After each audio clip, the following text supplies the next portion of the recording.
All right, Bob, how long were you on the 76ers beat? 09 to 17, I want to say. So I got a lot of process in me. Oh, you were all process. I was all process. Yeah. That's rough. I know. I tell people, what do you do for a living? Yeah, I covered 76ers back then. They're like, oh my God, I'm so sorry.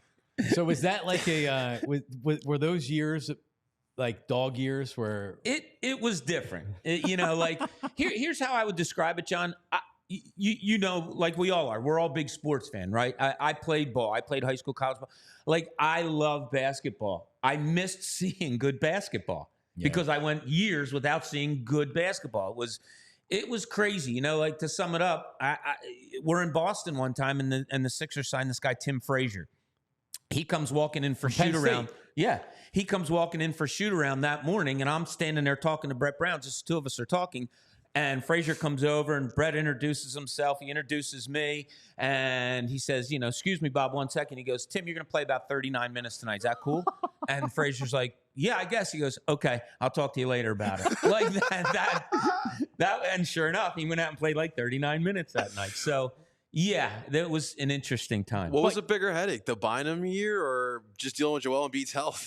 It all runs together. It really does. Like the injury thing, which we're going to get into, obviously, has always just been a thorn in this organization's side in their handling of it. And I've never understood it. Well, we need a whole hour just to talk about everything with the 76ers. So just a brief timeline.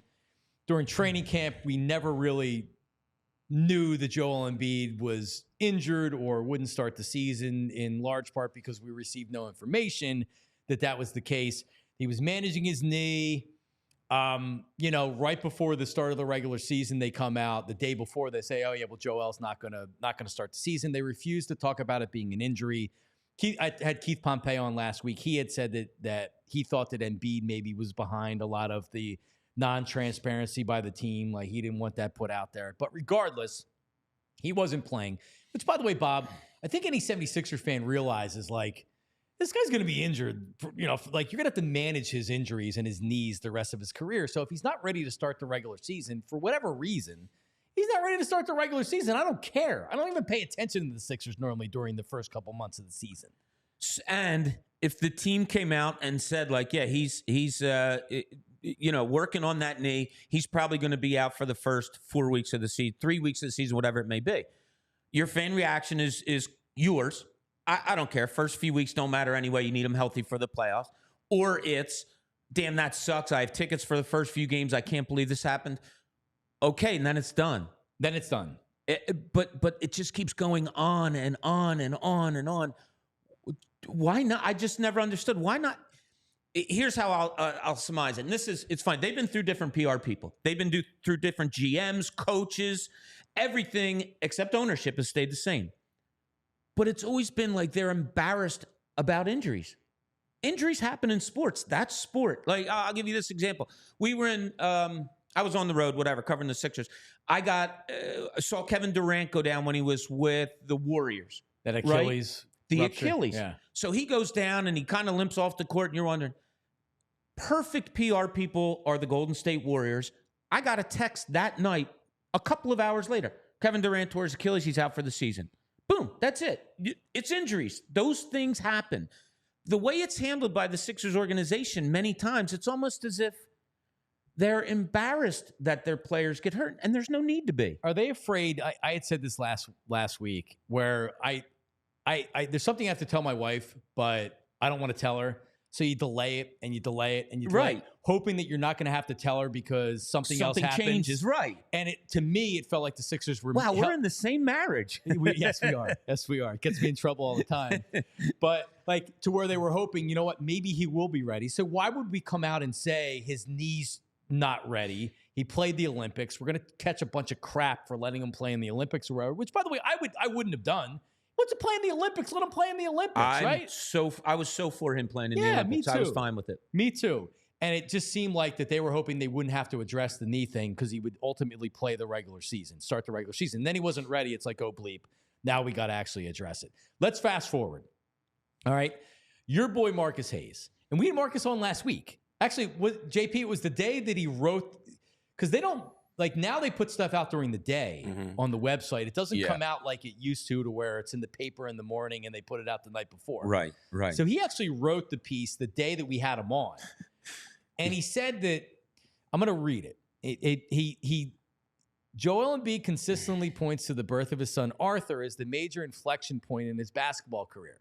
He often says that he wants to be great, to leave a legacy for the boy named after his little brother, who tragically died in an automobile accident when Embiid was his first year at the 76er. Well, in order to be great at your job, you first have to show up for work. Embiid has been great at just the opposite. So Marcus wrote that on Thursday, I guess it was, or Wednesday. And then Joel Embiid has a press conference where you could tell he was pissed. And let me just say this, and then we know that there was, in the aftermath of it, he confronted him and he shoved him or hit him, depending on what you looked at. But just based on what he said, and then Bob, I'll let you get involved in it. 99% of the people, if not more, didn't read what he wrote, didn't read the article that he wrote, didn't read the entire piece. They read the headline. They don't care about the context or the point that Marcus was trying to make. Because to me, if you read the whole thing, it's like, all right, well, like it doesn't matter. It doesn't matter what he says after that point. The fact that he brought up his deceased brother and his son, it's game over. It doesn't matter after that. It doesn't matter the point or the context that it was in. It only matters what he wrote. And that's the only thing that Joel Embiid is focusing in. So you can't do it. Obviously, you can't do it. You can't write that. And it was deleted from the article. It's not on the article anymore. It's gone. It's gone. What's your reaction to what Marcus wrote? Yeah, I've said it on social media. I wouldn't have done it. There's a line that you cross a little bit. Family, is that. And Marcus apologized for it after he did it. It was deleted. He came out on social media and said apologies. Maybe it was insensitive or however. I'm paraphrasing. And it was justly deleted. You don't go there. Somebody said it on social media, a national journalist, and I forget who it was, and I apologize, said, look, the article was fine if you would just take out that part of it. Now, so here's how it goes for people that don't know. Marcus writes the article, it goes to an editor. So, of course, being in the background that I am, I probably talked to a few editors since this happened. Hey, how would you have played this out? Yeah, probably would have called Marcus and said, hey, do you really want to keep this in there? Marcus probably would have said, yeah, I'm good with it. Then he probably would have called back 10 minutes later and said, no, you're right. It shouldn't be there. That's the old newspaper days. Now with the online stuff, it's more of a, are you sure you want this? Yeah, sure. Boom, there it is. It's gone. And now you have to live with it. I wouldn't have written it. I think Marcus feels bad that he wrote it. We all know Marcus. He's been in this city for 25, 30 years doing what he does. He's edgy. Was this over the line? Probably.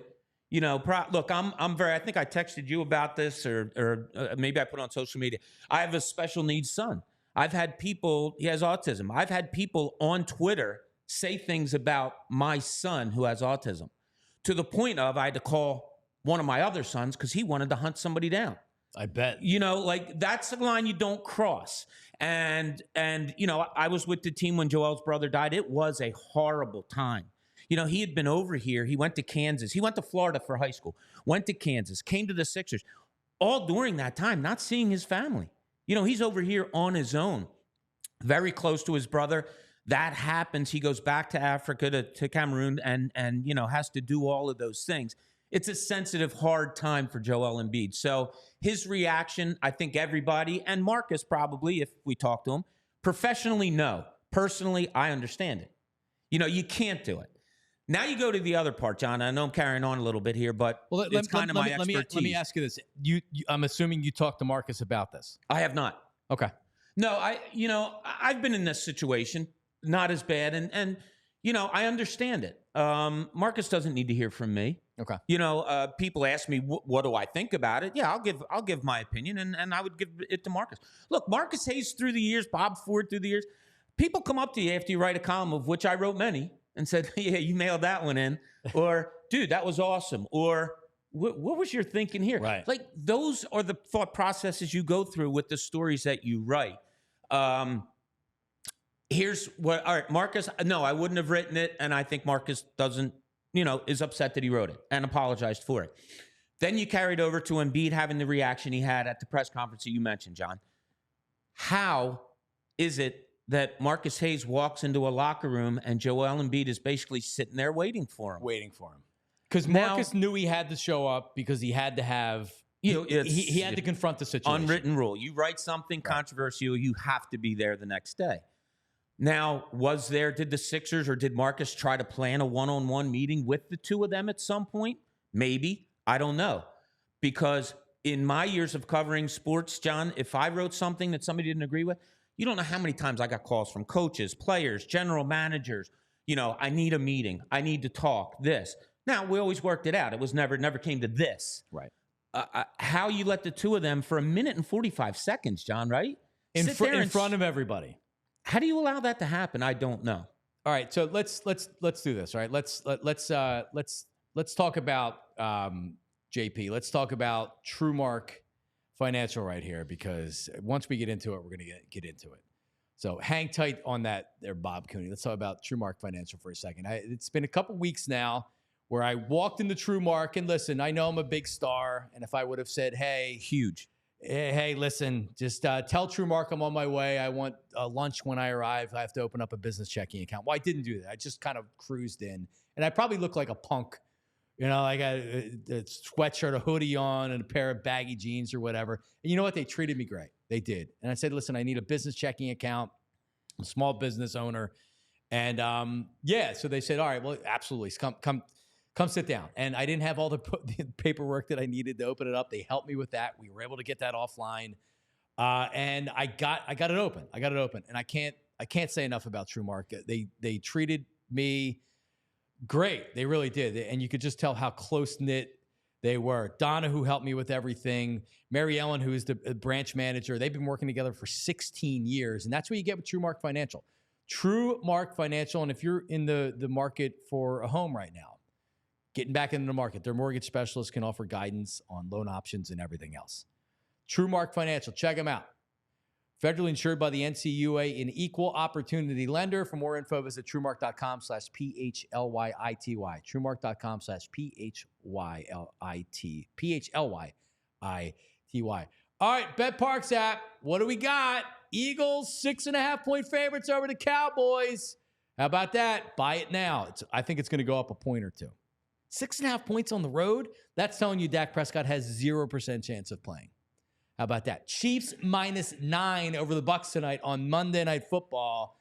That's a lot of points for the Chiefs. But listen, if you're looking for an app, you're a gambler, you want to check it out. Even if you're just using it for spreads, that's the only app that I recommend.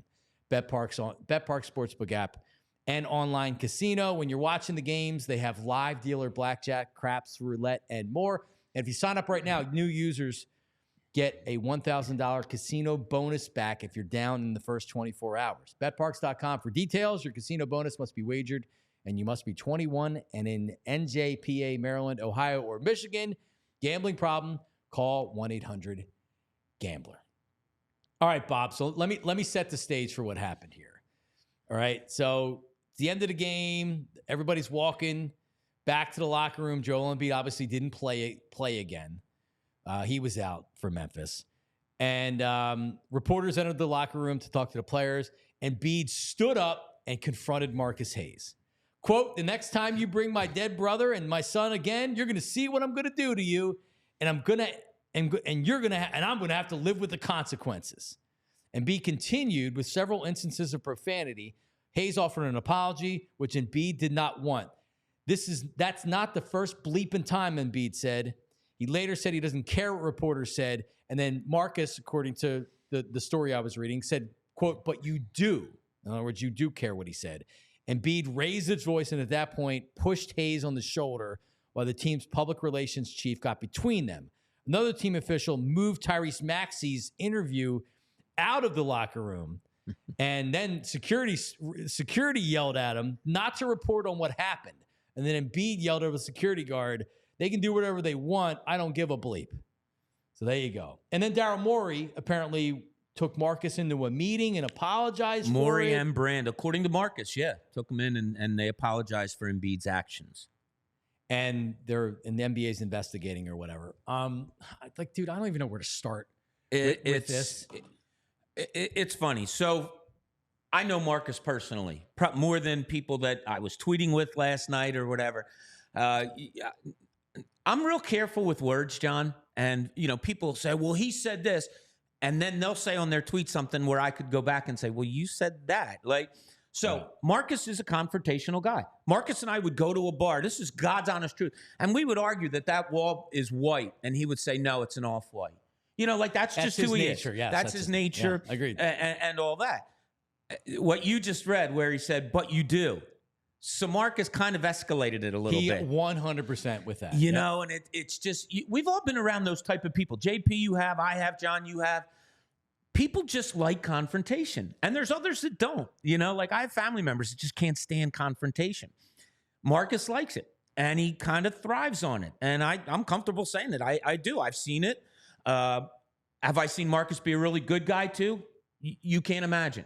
You can't imagine the good things that Marcus Hayes has done, personally for me, for other people that I've seen. This instance, I don't agree with what went down with Marcus. I don't agree with what he wrote. I don't agree with going in there and instigating it. I also don't agree that it was allowed to take place. The Sixers knew Marcus was coming in. Embiid is sitting there. You had to know what was going to happen. You had to know what was going to happen. I'll probably reach out to the Sixers PR at some point and just say, did you want it to happen? Did you was this the only way to get over it? It had to happen? Maybe it had to happen, but not there, not then. Private room, security people, PR people. Marcus, stand over there. Joel, stand over here. Have at it. Right. That's fine. But it shouldn't have gone down this way. It's Marcus not being able to help himself because at some point you just got to take the L and shut your mouth. He's going to sit there and yell at you. That's already happening. He does care what people say. That's clear. But if he doesn't say that, I don't think Embiid attacks him. Probably, maybe not. Not having been there. I talked to somebody yesterday that was in the locker room. I talked to a few people, but one that I talked extensively with, who had the recording has the recording of the whole conversation, and asked me, "Do you think I should release it?" JohnMarksRadio@gmail.com. Yeah, if right. You want to send that to me, I'll release it. And that was my question. Who was it escalated? And it said, neither one was backing down. Pretty interesting that security, they're trying to strong arm the reporters of saying, and Bob, you worked in the business for a long time. You don't always report everything that you see, right? Or do. This isn't the first time, even with Marcus. Marcus has told me the story before when he covered the Eagles probably 25 years ago or 20 years ago, that he's had confrontations with players. I mean, it's a part of the business. When you write something that pisses players off, and this crossed the line because it's about his dead brother, but regardless, players are going to get in your face and say something to you about. Have you had players that have confronted you and you had not to this level, but not to this level, and it wasn't a confrontation. It was more questioning. Hey, why'd you write this? Or did you see this? Or did you notice that? And then after talking it out. Not because I'm better than anybody else, but 9 times out of 10, the players saw what I was seeing because I wasn't being unfair. I was throwing out what I saw because of this. Right. I've had general managers call me into meetings. Sure, coaches. Doug Collins and I used to go at it like crazy. I mean, screaming and hollering at each other. I'm still friends with Doug to this day. Right. There's an honest level that you have to have. I remember everybody knows Brett Brown, one of the nicest guys ever. The best. I wrote something where they had Jahlil Okafor, Nerlens Noel, and Joel Embiid all on the team at the same time. They decided to sit Nerlens Noel because they wanted to look at the other guys for a few games. I wrote a column that said, what are you doing? You have 3 really good players. Figure it out. You don't sit somebody for 3 games. How fair is that? Whatever. Brett called me aside. He was pissed and was like, why would you write something? First question, why would you write something like that? And I said, because ... He came back. I went back. At the end, we walked out together and said, I don't agree with you, but okay, I understand why you wrote it. Yeah. Right. So, I mean, this is way past that because, yes, it involved family. And now, as we know, Marcus. And I will say this about Marcus. In every piece that kind of gets himself in hot water or gets a lot of publicity, he'll have something that is said. I wish I could remember the last thing that he said, because I remember saying, you see, you didn't need to put that in there. You put that in there because you knew that was going to get the headline. And there's that kind of that one thing that he says. And by the way, I had talked to somebody. He does very well when it comes to clicks on the website as opposed to maybe some of the other writers down there for this reason, whether it's hate clicks or doom scrolling or whatever. Right, like he's getting attention. JP had just sent this to me. We had him on last week. It's the most views we've had on an interview. Oh yeah. So I had people threatening me on DMs on Instagram saying, "You better never bring him on the show again." It's like all right, why? Because this happened. Like I get it. It looks bad, but like you're trying to shut me, like tell me what to do on my show because of. Listen, he's got a reputation. You know him personally. You worked with him for a long time. I've known Marcus for a while. I worked with him a little bit at WIP. He's got a reputation for a reason. He's not scared to say something he thinks it needs to be said. And guess what? He plays a role in this city's media of being the guy that'll say something that others maybe don't want to say. It's not easy to be the bad guy, and it seems like he's the bad guy a lot. So I appreciate his role in the Philadelphia media. Obviously, he can't say stuff like that. It's funny. We talk about playing roles in your job sometime, and sometimes you have to do it. I will say this. I don't think Marcus plays the role of bad guy, media guy. I think what Marcus writes is what he truly believes. Right. I do. I think that's how he's built. And I gave you the example of sitting at a bar with him and arguing with him if the wall was white or not. Like, that's who he is. That's who he is. And it's made him successful in being a columnist back in the day at the Daily News, one of the greatest sports section in the whole country, and he covered the Eagles. He covered the Phillies also. He's a beat writer for the Phillies too, before becoming a columnist. People last night, I was going back and forth on Twitter. I'm not defending. Like I said, I would not have written that column. If I do talk to Marcus, he knows how I feel. I wouldn't have done it. I don't think he should have done it. If I was an editor at the paper now, I would have called him and said, I'm not comfortable with this. Right. And we probably would have gone back and forth. If I was the editor, I would have final say, and I wouldn't allow it to run. Embiid striking a reporter. How is this handled by the NBA? How is this handled by the 76ers? Obviously, you can't have a player, like someone said assaulting. I think Keith Pompey wrote assaulting, a shove. He didn't punch him in the face, but still, he made contact with the reporter. How does this handled from here? There's got to be something. So there will be meetings between the NBA, the Professional Basketball Writers Association, of which I'm sure Marcus, I was a member of. I'm sure Marcus is also. That can't happen. There's guidelines of etiquette, of behavior in locker rooms, outside of locker rooms. We all know what they are. That's not even something that's discussed because there's no question about that. So I assume some kind of suspension would be coming, a fine. But how does the NBA not? You can't shove a reporter. You can't do it. I would assume he gets a couple games suspension. I could be wrong. And that's the first thing that I thought of. And I haven't reached out to anybody in the NBA because I just don't feel the real need. But I do think something will come down. Yeah, you can't do that. Well, maybe soon while he's still not ready to play. It's funny. I was saying this with my friends yesterday, John. I said, this could be a win-win for the Sixers. Now the heat's off of them for him sitting a few games because he gets suspended. And they said, oh, well, he would have been ready to play, but the NBA suspended him.